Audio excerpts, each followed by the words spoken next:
Graça e paz, irmãos e irmãs, e a paz do nosso Senhor Jesus Cristo esteja no coração de cada um, de cada uma. É uma alegria muito grande estar aqui novamente para trazer da parte do Senhor a sua mensagem para o nosso coração.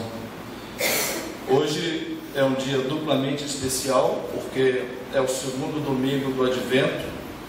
E também no segundo domingo de dezembro, nós, cristãos, a cristandade brasileira, comemoramos o Dia da Bíblia.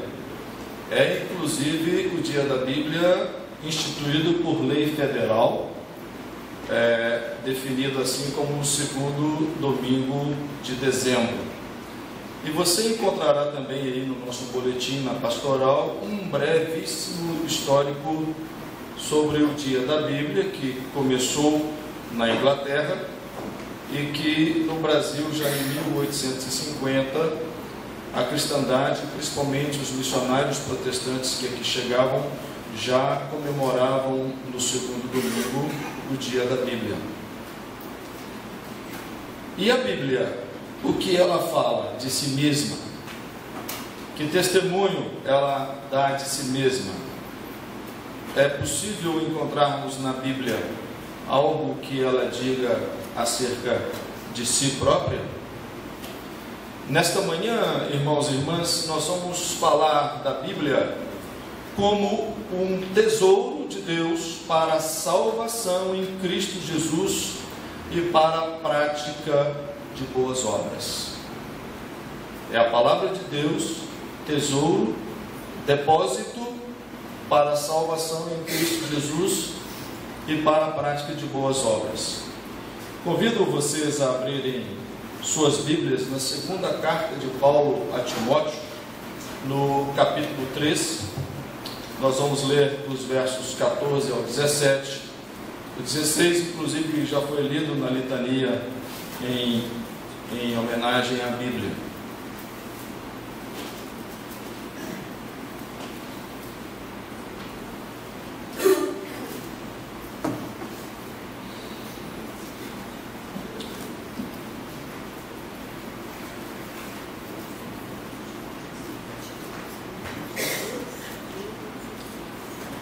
Tu, porém, permanece naquilo que aprendeste e de que foste inteirado, sabendo de quem o aprendeste, e que desde a infância sabes as sagradas letras, que podem tornar-te sábio para a salvação pela fé em Cristo Jesus.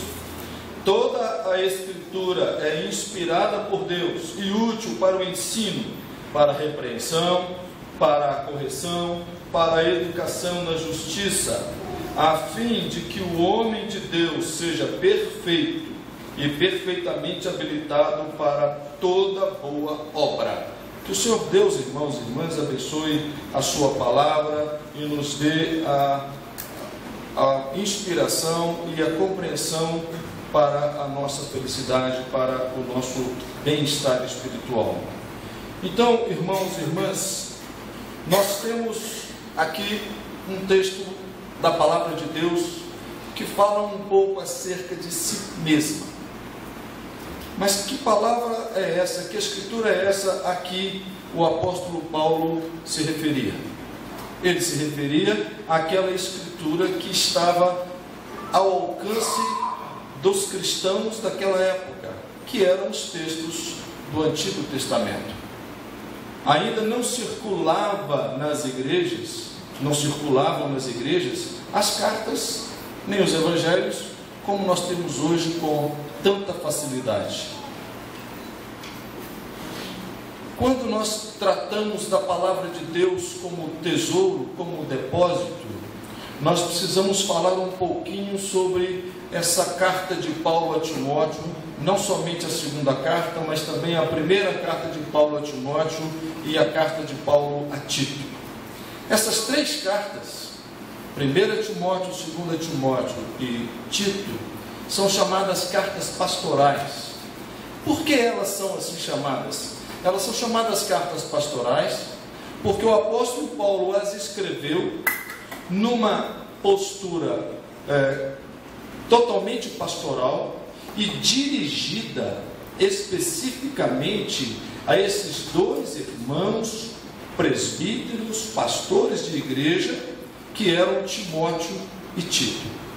Timóteo, desde a sua juventude, andou com Paulo, atendeu a Paulo, serviu a Paulo, e Timóteo era então, à época, pastor da igreja de Éfeso. Quando Paulo escreveu essa segunda carta a Timóteo, muito provavelmente Paulo escreveu essa carta da prisão que ele estava cumprindo em Roma, e nessa carta ele mesmo revela a Timóteo que ele já tem a sua carreira por encerrada e que ele guardou o bom depósito da sua fé. Quando nós então, irmãos e irmãs, tratamos da palavra de Deus como depósito, como tesouro, a preocupação de Paulo para com Timóteo, com Tito, dois presbíteros, dois pastores que o serviam e que estavam sempre com ele, a preocupação de Paulo era com: após a minha morte, o que será desses meus irmãos e irmãs? O que será desses meus discípulos? O que será da igreja do Senhor Jesus Cristo? Hoje, quando nós olhamos para a igreja do Senhor Jesus Cristo, nós vemos a igreja até de uma certa postura, de uma posição triunfalista. Dizemos que o cristianismo é a maior religião do planeta, que o cristianismo congrega o maior número de membros, muitos bilhões. Nós vemos o cristianismo numa posição triunfalista, principalmente após Constantino ter tornado o cristianismo uma religião legal e Teodósio ter imposto o cristianismo como religião oficial. Mas, irmãos e irmãs, nós estamos aqui falando de uma fé incipiente, de uma comunidade minoritária e perseguida, e que ventos de doutrinas então já sopravam sobre os cristãos, e que muitas maneiras de pensar desviantes, judaizantes e outras filosofias que combatiam o pensamento e o ensino de Paulo avançavam sobre a igreja. Paulo então, ao escrever essas chamadas cartas pastorais, ele tenta como que transmitir para Timóteo e Tito um pouco desse tesouro que ele tem guardado, que é o tesouro da palavra. Paulo já dizia que ele estava já preparado para morrer e que ele já estava guardando a sua fé. Nessa mesma carta a Timóteo ele diz isso: eu estou pronto para morrer e guardei a fé, acabei a minha carreira. Então, quando ele diz para Timóteo essas palavras aqui nessa carta, e essas que nós destacamos, o que nos chama a atenção primeiramente é: tu porém, fala-se muita coisa aí fora, ensina-se muita coisa aí fora, existe uma quantidade de coisas sendo falada aí fora, tu porém. E esse capítulo 3, ele é iniciado a partir do versículo 1 até o versículo 9, em que o apóstolo Paulo ele faz uma descrição de qual tem sido o comportamento de alguns líderes da igreja e alguns homens e mulheres dentro da igreja, com comportamento desviante, com comportamento repugnante, com ensinamentos que não são condizentes com aquilo que Paulo tinha transmitido à igreja. Paulo faz uma descrição muito profunda do que são esses comportamentos dentro da igreja, e ele não deixa de externar a sua preocupação. A partir do versículo 10 até o versículo 14, Paulo começa a falar então de si mesmo. Ele começa a dar um testemunho para Timóteo: olha, Timóteo, aquilo que você viu em mim, aquilo que você aprendeu comigo, aquilo que você testemunhou nessa sua caminhada comigo. Ele começa também o versículo 10 dizendo: tu porém, o que você viu comigo, o que você aprendeu, isso você então, Timóteo, pratique, faça. E ele diz então Ao falar de si próprio nesses versículos 10 a 14, é que nós entramos nesses versículos que aqui foram lidos, quando ele diretamente dizendo a Timóteo qual era a orientação acerca do bom depósito, do bom tesouro da palavra que ele deveria guardar. Permanece firme naquilo que aprendeste e de que foste inteirado. Primeiro, Paulo aprendeu com o conhecimento e foi inteirado não somente de maneira intelectual, mas ele se inteirou, ele se convenceu espiritualmente de que aquilo que ele tinha ouvido era muito bom e suficiente para a salvação. Permanece, Timóteo, firme naquilo em que aprendeste e foste inteirado. Inteirado, foi tomado, foi completamente revestido de um conhecimento que não vinha somente da intelectualidade, mas um conhecimento que vem a partir da graça de Deus e invadiu o intelecto, o coração de Timóteo, e ele foi inteirado, sabendo bem de quem o aprendeste. Se Paulo testemunhou de si mesmo nos versículos 10 a 14, Paulo estava dizendo, sabendo de quem aprendeste. Você aprendeu de mim, Timóteo. Esse é o tesouro. Meu filho amado, meu pastor, meu jovem Timóteo, você aprendeu de mim. Eu te dei o exemplo. Eu sou seu pastor. Eu estou agora preparado para morrer. Eu estou aqui preso em Roma e eu vou morrer, Timóteo. Guarda esse bom depósito, meu filho. Você sabe de quem você aprendeu. E ele continua dizendo que e você, Timóteo, desde a tua infância, sabes as sagradas letras. Nós vemos também na carta a Timóteo o testemunho de Lloyd, Eunice, avó e mãe de Timóteo. Timóteo, desde a infância, sabe as sagradas letras, foi instruído nas sagradas letras. Quando Paulo fala nas sagradas letras, nós entendemos, Timóteo foi instruído numa boa fé judaica, recebeu uma boa formação. Eunice e Lloyd cumpriram muito corretamente a orientação do Deuteronômio. Estas palavras tu inculcarás nas cabeças dos teus filhos, e você as dirás com eles em família, reunido em tua casa. Você vai falar para os seus filhos tudo aquilo que eu fiz na sua vida e na vida do povo de Israel. Você vai dizer para os seus filhos como eu libertei esse povo com mão forte. Essas palavras tu inculcarás nas cabeças dos teus filhos. Timóteo foi alvo de uma belíssima educação religiosa de sua avó Lloyd, de sua mãe Eunice. Esse é o contexto. Timóteo recebeu uma excelente educação na infância e já na sua juventude recebeu uma educação profunda, um aprendizado profundo do apóstolo Paulo. E por isso Paulo falava da importância da fidelidade à palavra. Você sabe de quem aprendeu, Timóteo. Você aprendeu de mim. E você desde criança aprendeu com sua mãe e com sua avó as sagradas escrituras, que elas podem te tornar sábio para a salvação pela fé em Cristo Jesus. É o conhecimento da palavra que nos conduz à salvação, irmãos e irmãs. É o aprofundamento no conhecimento da palavra que nos possibilita enxergar o que é a salvação em Cristo Jesus. Se nós não nos aplicarmos ao conhecimento da palavra, se nós não nos aplicarmos à submissão à palavra, muito provavelmente salvação será algo distante de nós. E Paulo diz a Timóteo, é o conhecimento da palavra que pode te tornar sábio para conhecer a salvação. E diz então Paulo que toda a escritura ela é inspirada por Deus e útil. Ou seja, aqui está, irmãos e irmãs, primeiro o caráter da escritura. A palavra de Deus, ela é inspiracional, ou seja, Deus é quem inspirou a escritura. Já foi dito aqui semana passada, 2 semanas atrás, pelo reverendo Cláudio, Deus não entrou no espírito de homens e mulheres e eles psicografaram a Escritura, não.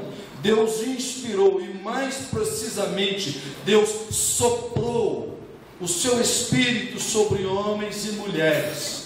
E eles, assim, inspirados por Deus, escreveram os textos sagrados para a nossa edificação, para testemunhar Jesus Cristo como a razão de ser da nossa existência, Jesus Cristo Salvador do mundo. A palavra de Deus, então, ela é inspiracional, porque o Espírito de Deus sopra sobre nós. Soprou sobre os profetas, soprou sobre os apóstolos, soprou sobre discípulos e discípulas, e eles então, tomados por este vento do Espírito, escreveram palavras que são palavras santas, sagradas, são as sagradas letras que nós herdamos e temos a alegria de tê-las compiladas em um livro chamado Bíblia, coisa que os nossos irmãos na época de Paulo não tiveram essa oportunidade. Daí nós dizemos, somos muito mais privilegiados do que eles, porque eles não tinham essa palavra completa, fechada, definida, tão clara, tão bem produzida, tão bem organizada, tão bem estudada, tão bem analisada à nossa disposição hoje. Isto é a palavra, ela é inspirada por Deus. E ela tem, irmãos e irmãs, essa palavra, ela tem então uma finalidade, ela tem origem, tem uma finalidade. E aqui o texto já nos diz claramente, ela é útil para o ensino, ela é útil para a repreensão, ela é útil para a correção, para a educação da justiça. Justiça de quem? Justiça de Deus. Nós temos que ressaltar que é a justiça de Deus. A justiça dos homens é uma justiça retributiva. A justiça de Deus é uma justiça forense, é uma justiça que vem da graça. É uma justiça que Deus faz para conosco, sem que nós sejamos merecedores de nada. É a justiça que vem da graça. A justiça dos homens premia os que praticam bem e pune os que praticam mal. A justiça de Deus nos justifica sendo nós injustos. É isso que é a justiça de Deus. É isso que a palavra de Deus faz. A finalidade dela é mostrar a justiça de Deus. Ela serve para instruir, ela serve para corrigir, ela serve para ensinar. E muitas vezes nós queremos aprender, nós queremos ver a justiça de Deus, mas nem sempre estamos dispostos a que a palavra de Deus nos corrija. Muitas vezes temos uma postura de quem somos muito bons e não aceitamos que a palavra de Deus nos diga: você está fazendo a coisa errada, da maneira errada, a fim de que o homem, todo homem de Deus, seja perfeito e perfeitamente habilitado para toda boa obra. Se Paulo lembra a Timóteo da importância da fidelidade à palavra, desse tesouro que é a palavra de Deus, e Paulo lembra a Timóteo que ele está para morrer e que Timóteo deve zelar por esse tesouro, Paulo também fala do caráter inspiracional e da finalidade da palavra de Deus.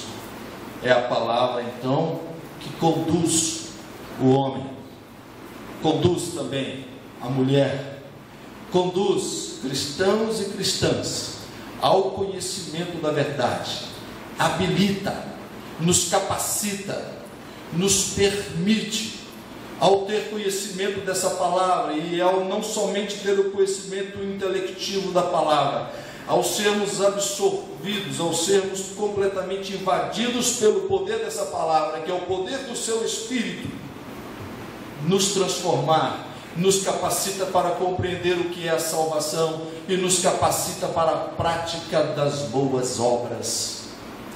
A palavra de Deus é o tesouro para o conhecimento da salvação e para a prática das boas obras. A Escritura Sagrada, então, irmãos e irmãs, inspirada por Deus, nos leva ao conhecimento de Cristo, pelo ensino, pela correção, pelo conhecimento da justiça de Deus. E o final do poder dessa Escritura em nossas vidas. O resultado será a prática de boas obras para o conhecimento de Jesus Cristo e a nossa salvação. Essas duas coisas são fundamentais. O conhecimento da palavra nos capacita a conhecer a salvação em Cristo. E se somos salvos em Jesus Cristo, nos habilita perfeitamente para a prática de boas obras. Quais são essas boas obras? São inúmeras. São inúmeras. As boas obras são todas aquelas obras que são agradáveis a Deus. Desde a prática do amor, da caridade, desde o socorro ao necessitado, desde uma participação firme no ambiente político do seu país, do sindicato, seja o que for, testemunhando Jesus Cristo. As boas obras, desde que seja para a comunhão, para o crescimento da igreja, para a santificação. As boas obras principalmente para socorrer o pobre necessitado, para profetizar que enquanto houver um pobre no mundo, a justiça de Deus não se completou.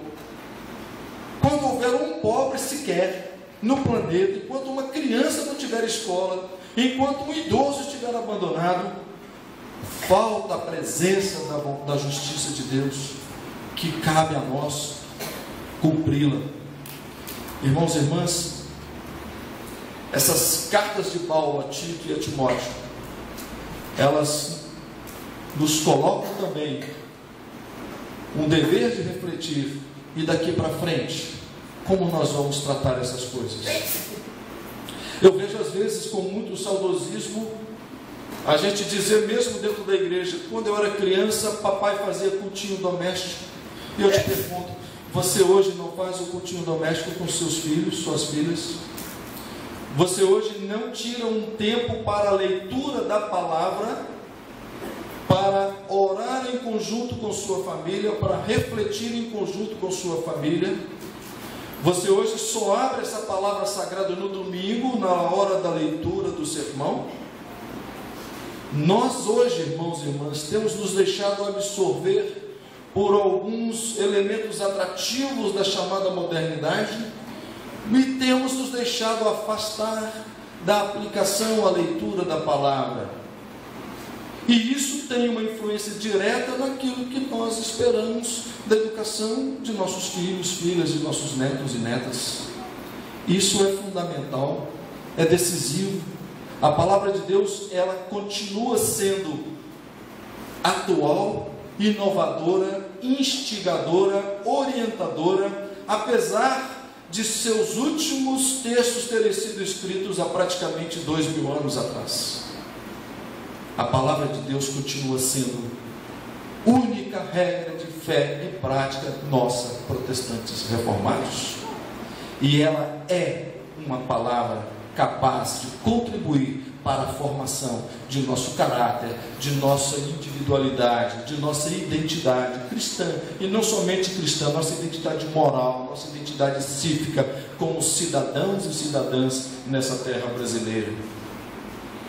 Eu convido você a pegar aí o boletim da igreja, o boletim na pastoral, e no final do boletim você vai encontrar algumas perguntas. Procure, sinceramente, responder essas perguntas. A primeira pergunta que está é: que lugar a palavra de Deus ocupa na sua vida? Ela ocupa um lugar de destaque, de leitura, de reflexão? Ou você, infelizmente, abre a palavra no Salmo 91 e deixa aberto lá como um talismã? Isso é idolatria. Isso não é bom. A palavra de Deus deve ser lida, digerida, aplicada, deve ser consumida com prazer. E ela pode ser cantada, ela pode ser ouvida, mas ela precisa estar presente na nossa vida. Jesus certa vez disse que o povo dele perecia porque não tinha entendimento. Ou melhor dizendo, Jesus disse de outra maneira: errais não conhecendo as Escrituras. Muitas vezes nós erramos por não conhecer as Escrituras. E o Senhor que disse que o povo perecia porque não tinha conhecimento. E o povo não tinha conhecimento da palavra. Se não temos conhecimento da palavra, nós erramos. E Jesus nos orientou, nos disse: olha, vocês erram porque vocês não conhecem as Escrituras. Se vocês conhecessem as Escrituras, vocês não errariam. A palavra de Deus, então, irmãos e irmãs, se ela ficou deixada de lado na nossa vida, nós precisamos hoje, primeiro, confessar o nosso pecado. O pecado de não ter dado à Escritura Sagrada um lugar de destaque em nossas vidas. Eu quero te dizer assim com muita alegria, a maior alegria que eu tenho de estar já a concluir esse curso de teologia, foi que, imaginando que alcancei uma certa maturidade existencial e uma certa maturidade espiritual, imaginando que essas duas coisas sejam verdades na minha vida, ao fazer esse curso de teologia, eu me sinto como que comendo o mesmo prato, sentindo novos sabores. Como é gostoso, na altura da minha vida, me aplicar a um conhecimento teológico, tendo a palavra de Deus como centro. Isso é extremamente maravilhoso. Eu estou cada vez mais convicto de que não há nada mais prazeroso neste mundo, na vida, do que aplicar-se ao conhecimento da palavra e aplicar-se a deixar Deus falar através da sua palavra. Isso é maravilhoso. Isso é uma dádiva que Deus me deu, meu reverendo. Isso é uma oportunidade fantástica que Deus me deu. É uma sobremesa maravilhosa que Deus me deu, que é poder dedicar um tempo mais ao estudo da palavra. E como isso é extremamente prazeroso. Guarda então, meu irmão e minha irmã, como Paulo orientou a Timóteo, guarda o bom depósito, guarda essa palavra, ela é tesouro. Por isso a carta de Paulo a Timóteo é chamada como testamentária, é uma carta de fechamento, de encerramento de vida. Olha aqui, Timóteo, estou encerrando a minha vida, mas estou deixando aqui um testamento. Guarda o bom depósito, confiado em você, que é o bom depósito da palavra de Deus. Irmãos e irmãs, que saímos daqui hoje transformadas por essa palavra. Ela é maravilhosa, ela é a única capaz de transformar a nossa vida, é a única capaz de nos mostrar a salvação, é a única capaz de transformar a nós mesmos, homens e mulheres maus, de pensamentos maus, em pessoas habilitadas, perfeitas para a prática das boas obras em Cristo Jesus. A Ele seja a honra, a glória para sempre. Amém.